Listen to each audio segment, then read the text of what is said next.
Patan LCB પોલીસે દેલમાલ ગામેથી નકલી નોટો સાથે બે ઇસમોને ઝડપી પાડ્યા છે.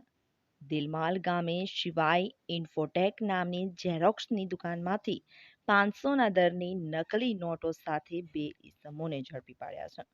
આરોપી નિકુલજી ઠાકોર ઝેરોક્સની દુકાનમાં એક બાળ કિશોરને સાથે રાખી નકલી નોટો બનાવતો હતો. પોલીસે 500ના દરની 492 નોટો, કોમ્પ્યુટર, કલર પ્રિન્ટર, મોબાઈલ અને વાહન મળી કુલ 1,01,100નો મુદ્દામાલ કબજે કર્યો છે. આ ગુનામાં સંડોવાયેલા અન્ય 3 ઇસમોને ઝડપી પાડી પોલીસે ચક્રો ગતિમાન કર્યા છે. બનાસકાંઠા રેન્જ આઈજી સાહેબ પરીક્ષિત રાઠોડ સાહેબ, જિલ્લા પોલીસ અધિક્ષક સાહેબ વીકે નાઈ સાહેબના સીધા માર્ગદર્શન અને સૂચના અનુસાર ઇન્ડિયન ઇકોનોમીને જે નબળા કરી રહ્યા છે એવા તત્વો સામે, જે ગેરકાયદેસર પ્રવૃત્તિ કરી રહ્યા છે એવા તત્વો સામે કડકમાં કડક કાર્યવાહી કરવા માટે અમને સૂચન કરવામાં આવેલ. જેના આધારે ચાણસ્મા પોલીસ સ્ટેશનની ટીમ અને પાટણ એલસીબીની ટીમે એક સંયુક્ત કાર્યવાહી હાથ ધરી હતી. એલસીબીની ટીમને એવી બાતમી મળી હતી કે ચાણસ્મા પોલીસ સ્ટેશન વિસ્તારના દેલમાલ ગામે એક શિવાય ઇન્ફોટેક નામની કંપનીમાં ઝેરોક્સ સંબંધિત કાર્યવાહી ચાલી રહી છે અને આ ઝેરોક્સની દુકાનની આડમાં જે નકલી ઇન્ડિયન કરન્સી છે, ફેક ઇન્ડિયન કરન્સી છે, એનું પણ પ્રિન્ટિંગ થઈ રહ્યું છે. આ બાતમીના આધારે ચાણસ્મા પોલીસની ટીમે અને પાટણની એલસીબીની ટીમે એક સંયુક્ત રેડનું આયોજન કર્યું હતું.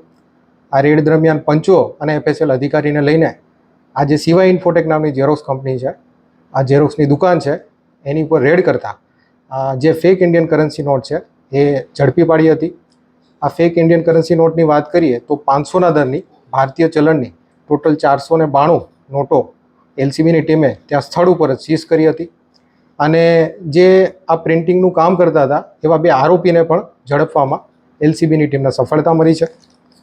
આરોપીની વાત કરીએ તો જે આરોપી નંબર 1 છે નિકુલજી હમીરજી ઠાકોર, રહેવાસી દેલમાલ, ચાણસ્મા પાટણ, એને પોલીસે પકડેલો છે અને એક કાયદાના સંઘર્ષમાં આવેલો કિશોર છે એને પણ પકડવામાં આવેલો છે.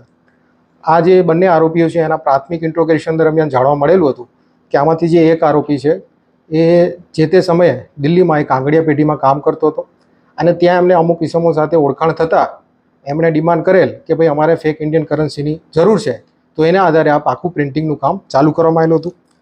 પ્રાથમિક ઇન્ટ્રોગેશન દરમિયાન બીજા 3 આરોપીના નામ પણ ખુલવા પામેલ છે.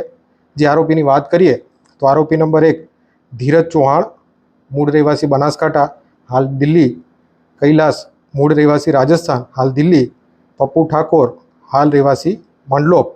તો આ રીતે આ જે 3 આરોપી છે એને પકડવાના બાકી છે.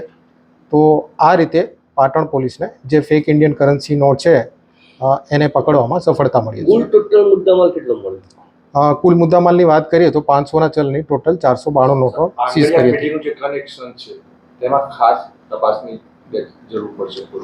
જી, ચલણ નોટો બનાવવા માટે શેનો ઉપયોગ કરતા હતા, એની સાચું સામગ્રી કરતા? આ સર્ચ એન્ડ સીઝર દરમિયાન વાત કરીએ તો એક કોમ્પ્યુટર છે, એક પ્રિન્ટર છે અને જે અલગ અલગ કલરની ઇંક છે એને પણ પોલીસે સીઝ કરી હતી. આની મદદથી એ લોકો આ જે નકલી કરન્સી છે એનું પ્રિન્ટિંગ કરતા હતા. કેટલા સમયથી સાહેબ આ કરતા હતા? હા, એ તપાસ આજ ચાલુ છે. બનાવટી નોટોનો શું ઉપયોગ થતો હતો અને ક્યાં આગળ ઉપયોગ થતો હતો? હા, પ્રાથમિક ઇન્ટ્રોગેશન દરમિયાન જાણવા મળ્યું છે કે જે આ આરોપી છે એ દિલ્હીની કોઈ આંગડિયા પેઢીને આ નોટો સપ્લાય કરવાનો હતો. બાકી ડિટેલમાં ઇન્ટ્રોગેશન દરમિયાન આનો આન્સર મળી શકે. રિપોર્ટર તરુણ પ્રજાપતિ સાથે લાઈવ 24 ન્યૂઝ.